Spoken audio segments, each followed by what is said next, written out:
Señorita, mucho gusto. Nosotros somos del Canal 1, somos el programa La Tercera es la Vencida y estamos averiguando qué sabe usted qué sabe de la revolución de nuestro país del año 1952. Uy, la verdad me corchaste en este momento, no tengo ni idea, no sé, no recuerdo, no sé. ¿Le gustaría que sacáramos un programa sobre la revolución de 1952?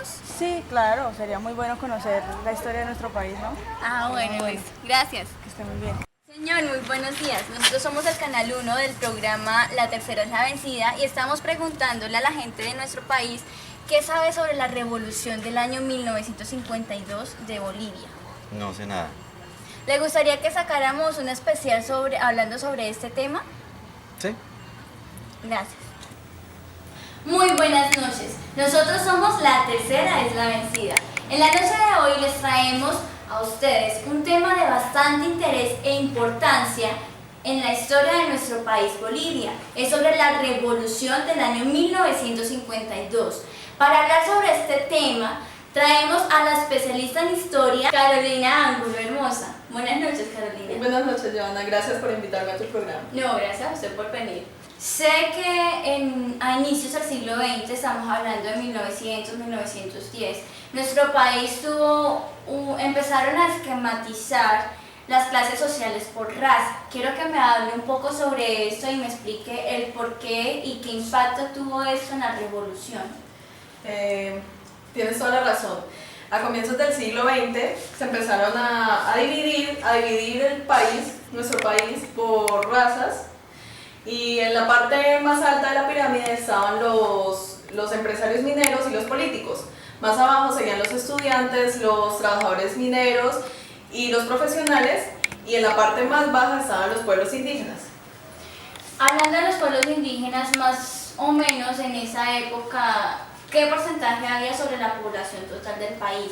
En esa época el porcentaje era del 60% de la población boliviana. Y aún así era tratada como minoría, ¿cierto? Exacto, era lo más bajo en las clases sociales. En este orden de ideas, ¿qué pasó en el año 1939 con el socialismo militar? Bueno, Joana, en 1939 se da el golpe de derecha.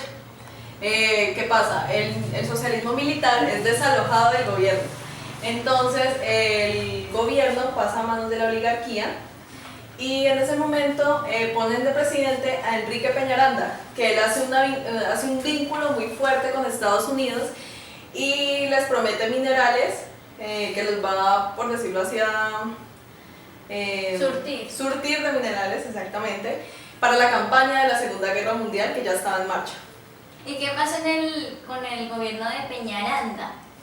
En el gobierno de Peñaranda surgen las organizaciones de izquierda. Dentro de estas se halla el Movimiento Nacional Revolucionario, el MNR, que fue fundado por intelectuales de clase media y alta, como Víctor Paz Estensoro, que nació en Tarija el 2 de octubre de 1907, de clase media alta, y su profesión era político. El MNR era nacionalista, antioligarca y antiimperialista, y era apoyado por grupos militares, movimientos obreros y campesinos. Cuando hablamos de la revolución de 1952 de Bolivia, escuchamos mucho un tema que es sobre el golpe a golpe. ¿Qué fue eso, Carolina? Bueno, el golpe a golpe fue en 1943, pero antes, un año antes, en 1942, se dio una huelga de los trabajadores mineros. ¿Qué pasó? Peñaranda envió a unos de su ejército pues, a combatir esta huelga que estaban haciendo los trabajadores y terminó asesinando a 35 personas. Entonces lo que pasó fue que pues, el MNR pues, obviamente se enojaron mucho por este suceso y algunos del ejército con tendencias izquierdistas se unieron a ellos y terminaron derrocando a Peñaranda. Y ahí es cuando el mayor López sí, es el que tiene como el poder, ¿verdad? Exacto, el mayor López toma el poder y él es uno de los pilares más importantes en este movimiento porque él es el que crea la primera federación sindical de trabajadores mineros, también la confederación de indígenas y suprime el trabajo gratuito. Entonces esto beneficia mucho a los trabajadores mineros, a la gente, mejor dicho, a la población en general boliviana, pero perjudica mucho a los terratenientes y pues a las clases altas. Sabemos que en 1946 corrió mucha sangre. ¿Eso por qué fue, Carolina? Bueno, Joana, en 1946 el MNR se ponen en oposición contra el gobierno y contra los Estados Unidos, considerándolos pronazis. Entonces, ¿qué pasa? Como ponen en contra a una gran mayoría de la población, entonces un día unos trabajadores, unos estudiantes y unos profesores terminan linchando al presidente. Entonces... Ahí es cuando ocurre lo del nuevo presidente, ¿no? Las nuevas elecciones. Exacto, o sea, terminan pues el presidente obviamente tuvo que dejar su mandato y hacen unas nuevas elecciones ganando Enrique Gerson. ¿Qué hizo Enrique Gerson? Lo que pasó fue que él terminó por dañar todo lo que ya habían hecho en pro de la comunidad boliviana y de esto se entera Paz Estenssoro, que estaba exiliado en Argentina, y reorganiza otra vez su partido, llevándolo a Bolivia para que, haciendo oposición a Enrique Gerson, y lo terminan exiliando del país. Al final, Paz Estenssoro, sube al poder en 1951. Bueno, después de todos esos sucesos que hemos venido comentando con Carolina, sabemos que fue eso lo que desencadenó a que el pueblo empezara a tomar el poder, ¿verdad, Caro? ¿Cómo fue esto? Exacto, esto ocurrió en 1952 cuando el pueblo toma el poder, porque las empresas mineras querían poner al poder a la junta militar y esto del pueblo pues no lo iba a permitir. Entonces el pueblo, en su mayoría mestizos e indios, se unieron a las milicias del MNR y el 9 de abril en casi todas las ciudades de Bolivia se crearon revoluciones en contra de los militares, terminaron ganando. Entonces Paz Estenssoro en el 14 de abril toma el poder y gobierna durante 4 años. ¿Y cómo fue el gobierno de Paz Estenssoro durante ese tiempo? Pues Paz Estenssoro hizo grandes cambios.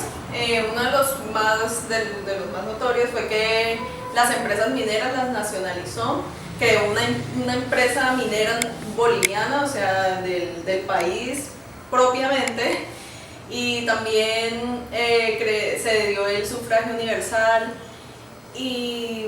O sea, reorganizó todo, dándole orden a cada... Exacto, y pues obviamente tuvo al país muy contento con estos cambios.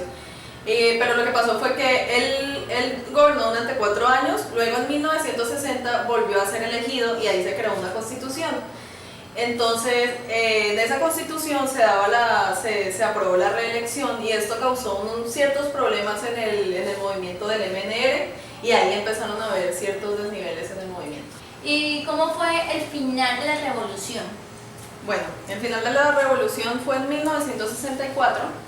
Porque en las nuevas elecciones los opositores del MNR no quisieron lanzar a nadie para las elecciones, entonces Paz Estenssoro fue elegido ilegítimamente, o sea, él pasó al poder sin legalidad.